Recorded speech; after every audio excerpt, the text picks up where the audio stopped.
Welcome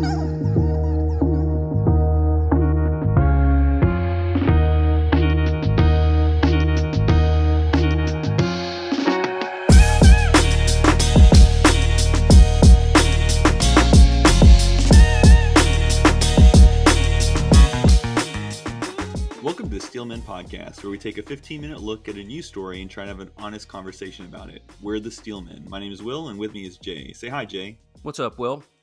Hey, so considering that I'm a white-passing Latino, how much silent self-reflection do you spend prior to our podcast to consider how your capitalistic white supremacy imperialism and its microaggressions impact me, and what are some of the strategies you adopt to be a better ally?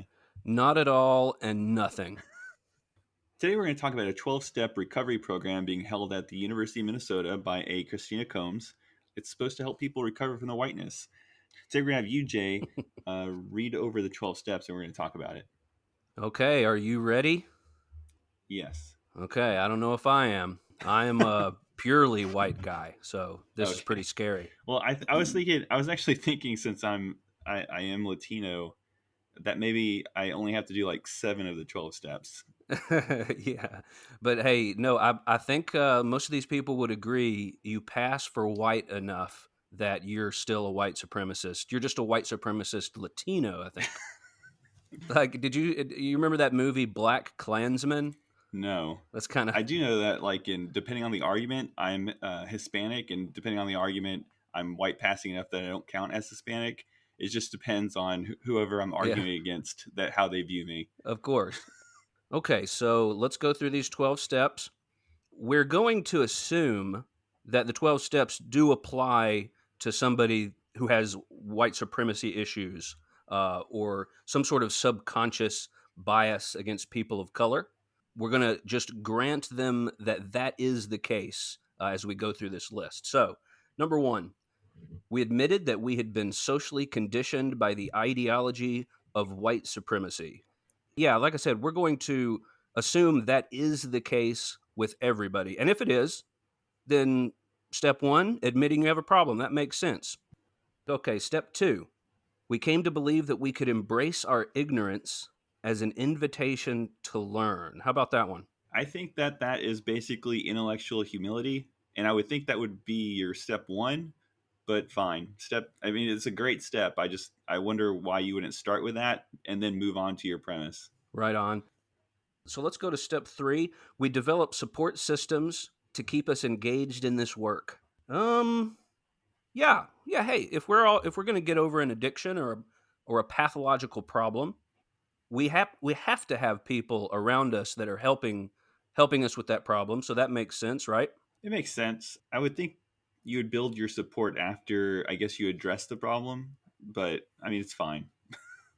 I would put it further down the steps, but I mean, why quibble? Right. And I guess with this one, as it parallels to something like alcoholism, if other people in your life know that you're an alcoholic, or in this case, if other people in your life know that you're a white supremacist and you're trying to kick the habit, then they can hold you accountable. I think that's probably why it might be further up, because getting over the problem often requires being accountable to people who know you're trying to fix it. No, that's true. Fair enough. Step 4. We journeyed boldly inward, exploring and acknowledging ways in which white supremacist teachings have been integrated into our minds and spirits. I really have to remind myself that I'm accepting this to be true. It's kind of tough.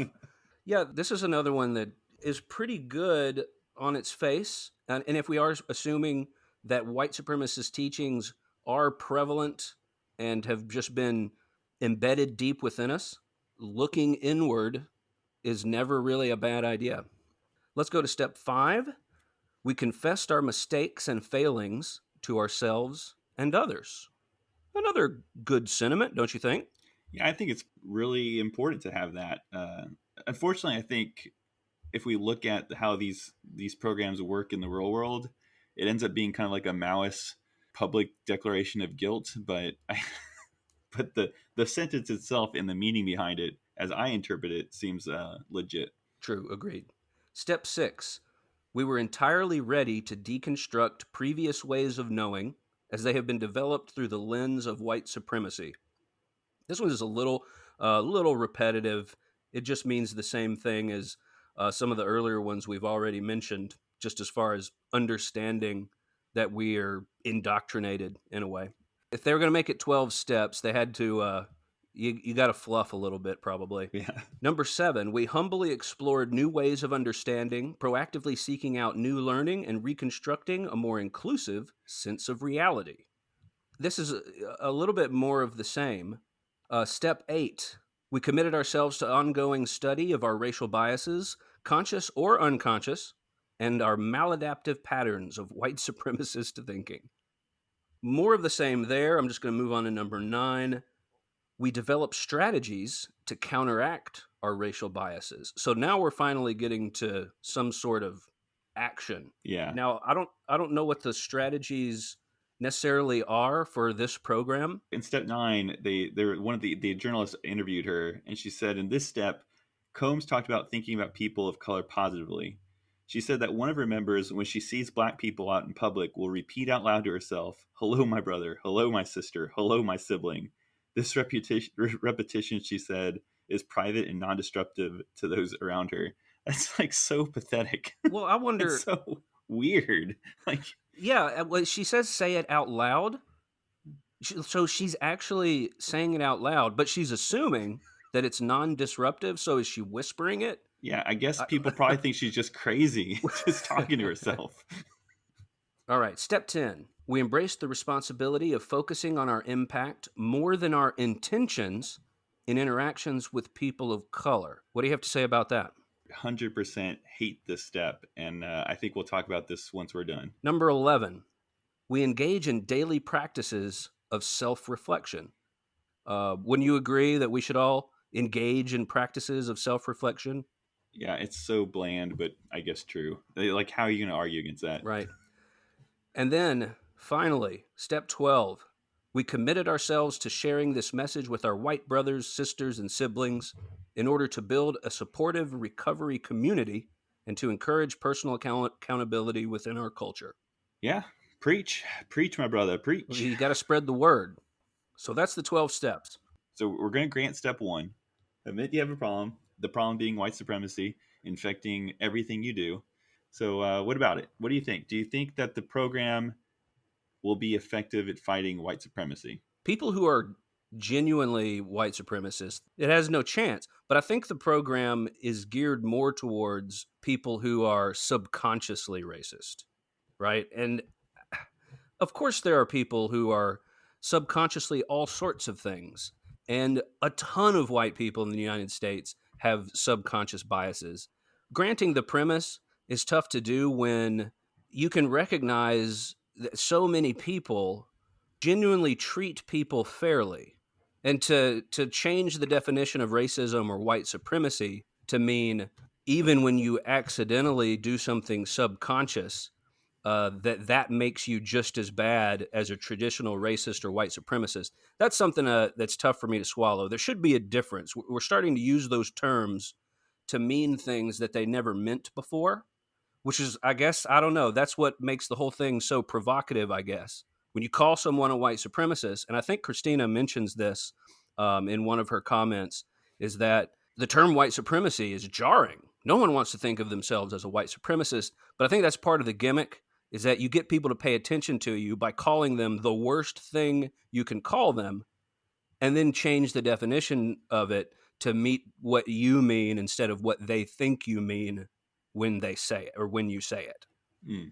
Yeah, I think granting the premise to be true, I think also reveals an issue with the program itself. It's mirrored after AA. So if you are going to AA, you have a drinking problem. You're an alcoholic. You go there, you admit you have a problem. So I can see where they're going to parallel that to white supremacy. But this program is not designed to appeal to or to try to help a KKK member or a neo-Nazi. It's for, some white college kid Karen. or something. Yeah. The issue I have is the view is that white people have this problem as in mass. And that would be like equating to anybody who drinks at all needs to go to AA and admit they have a problem. So you know what that's called is original sin. Oh, the assumption that everybody, in this case, everybody that's white, was born into a system of white supremacy such that they can never not be a white supremacist. You can only work at it. So yeah, so granting kind of how absurd it is, what would this program be if you were trying to make it more analogous to the AA program? You would say, okay, let's find the blatant racists and try to put them in this program.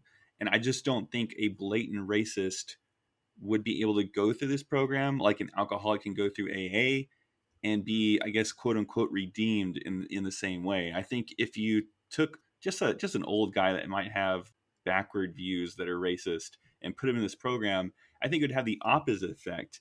It would probably just reinforce his beliefs. Like I said, if someone is convinced that black people really are worse or they should be treated differently, this has no chance of changing their minds. And frankly, I'm not sure what would. Some of my grandparents, were kind of like this, where they had learned that it was wrong to be racist, but they still had these habits. And in some way, if you believe one thing or another, you can't just choose to believe something else, right? You just end up believing it.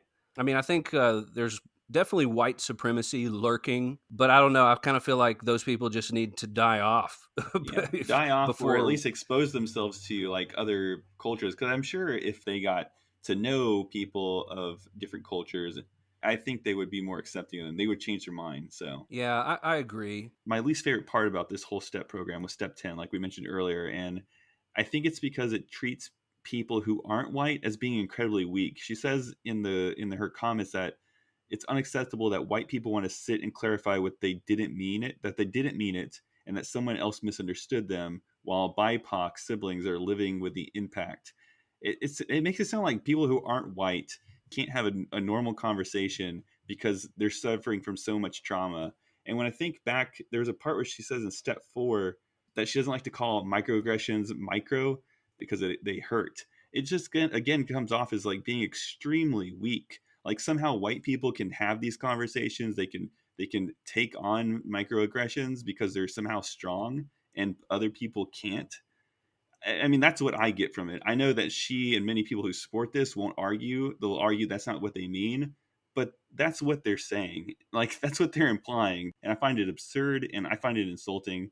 That's my feelings on step 10 and why I think it's the worst. And just to add on about number 10, which was we embrace the responsibility of focusing on our impact more than our intentions in interactions with people of color. This sounds incredibly awkward to be around someone who's constantly viewing you as the color you are. And the truth is, intentions absolutely matter to us. The entirety of our social structure is based on intentions, getting people, influencing people to behave in one way or another. And if somebody steps on your toe and they did it on purpose, your reaction will and should be different than if they stumbled and stepped on your toe on accident. So yeah, I can't get behind the whole to hell with intentions thing, because intentions really do and should matter. One other thing I will, I've read White Fragility, How to Be an Anti-Racist. These books make the same assumptions as this 12-step program. Here's the steel man for the anti-racist movement in my eyes. Even if everyone's not racist or has subconscious racism, enough people probably do that if this movement gets people to do the thing, number 11, about self-reflection, and just in general recognizing that we develop habits and we do get conditioned to behave in certain ways that we don't realize. If this program promotes admitting that you're not perfect and maybe you are involved in systems that could be harmful to people, I am all for that. And as ridiculous as some of the assumptions are, if we look back, 50 years from now, and we can see that, this movement had some effect on getting white people to understand the history of racism and maybe some subconscious biases, then amen. Well, I think that was pretty good. Any last thoughts? Yes, I do have one last thought. Well, we're out of time.